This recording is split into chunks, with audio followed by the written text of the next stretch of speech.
Hi hello എല്ലാവർക്കും നമസ്കാരം. നമ്മളിന്ന് ചിക്കൻ കറിയാണ് ഉണ്ടാക്കാൻ പോകുന്നത്. സൺഡേ അല്ലേ, സൺഡേ സ്പെഷ്യൽ ചിക്കൻ കറി. അതിന് കുറച്ച് സവാള എടുത്തരിഞ്ഞ് വെക്കാം. എന്നിട്ട് ചിക്കൻ നന്നായി കഴുകി എടുത്തുകൊണ്ട് വരാം. അപ്പോഴത്തേക്ക് അതിന് മസാല ഇഞ്ചിയും വെളുത്തുള്ളി, കുറച്ച് പെരുംജീരകം, പച്ചമുളക് ഇതെല്ലാം കൂടെ നന്നായിട്ടൊന്ന് അരച്ചെടുക്കുക. ഒന്ന് പേസ്റ്റാക്കി അരച്ചെടുക്കണം. സാധാരണ എല്ലാവരും സവാളയൊക്കെ വഴട്ടിയാണ് ചിക്കൻ കറി വെക്കാറ്. ഇവിടെയും ചിക്കൻ കറി വെക്കാറ് സവാള ഉള്ളിയെല്ലാം വഴട്ടിയാണ് ചിക്കൻ കറി വെക്കുന്നത്. ഇന്ന് നമുക്ക് സവാളയൊക്കെ ഒന്നിച്ചിട്ട് വഴട്ടാതെ ചിക്കനകത്തിട്ട് വേവിച്ചെടുത്ത് ചിക്കൻ കറി വെച്ച് നോക്കാം. കഴുകി വൃത്തിയാക്കി വെച്ച ചിക്കനകത്തോട്ട് അരച്ച് വെച്ച പേസ്റ്റിൽ കുറച്ച് മാത്രം ഇട്ട് കൊടുത്ത് അതിലോട്ട് മഞ്ഞൾപ്പൊടിയും മല്ലിപ്പൊടിയും ഗരം മസാലയും കുറച്ച് ഉപ്പും അരിഞ്ഞ് വെച്ചേക്കുന്ന സവാള ഇട്ട് നന്നായിട്ട് മിക്സാക്കി എടുക്കണം. കുറച്ച് മുളക് പൊടി ഇടണം, കുറച്ച് തൈര് ഒഴിക്കണം. ഇത്രയും ഒഴിച്ച് നല്ലതായിട്ട് മിക്സാക്കി എടുക്കാം.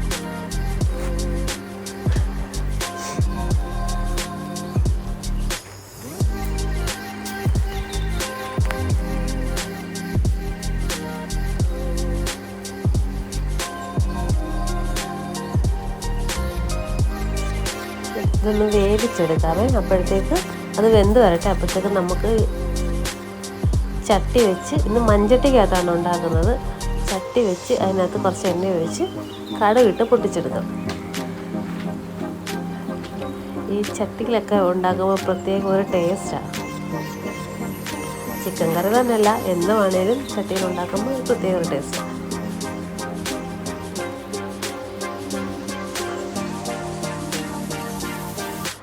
കടുക് പൊട്ടി വന്ന് നമുക്ക് നേരത്തെ അരച്ച് വെച്ച മസാലയുടെ ബാക്കി എടുത്ത് ഈ എണ്ണയ്ക്കകത്തോട്ടിട്ട് വഴറ്റിയെടുക്കാം. അത് നന്നായിട്ടൊന്ന് വഴന്ന് വരട്ടെ. കുറച്ച് കറിവേപ്പിലയും കൂടെ ഊരിയിടാം. അതിന് പച്ചമണമൊക്കെ ഒന്ന് മാറുന്ന വരെ നന്നായിട്ട് ഇളക്കിയെടുക്കാം. അത് മൂത്ത് വന്നിട്ടുണ്ട്.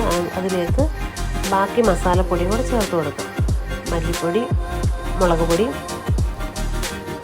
കുറച്ച് മഞ്ഞൾപ്പൊടി, ഗരം മസാല, കുരുമുളക് പൊടി, കുറച്ച് ചിക്കൻ മസാല ഇത്രയും കൂടിയിട്ട് നന്നായിട്ട് മൂപ്പിച്ചെടുക്കാം.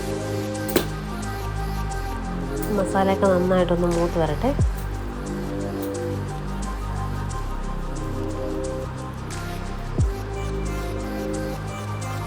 മസാലയൊക്കെ നന്നായിട്ട് മൂത്ത് വന്നിട്ടുണ്ട്. അതിനകത്തോട്ട് നമുക്ക് വേവിച്ച് വെച്ചേക്കുന്ന ചിക്കൻ ചേർത്ത് കൊടുക്കാം.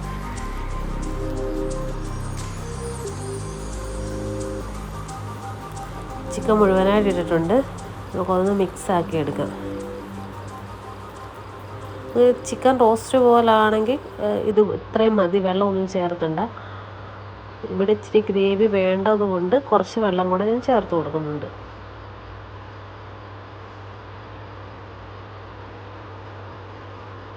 നന്നായിട്ട് മിക്സാക്കി എടുത്തിട്ടുണ്ട്. അതിലോട്ട് കുറച്ച് വെള്ളം കൂടെ ചേർത്ത് കൊടുക്കും.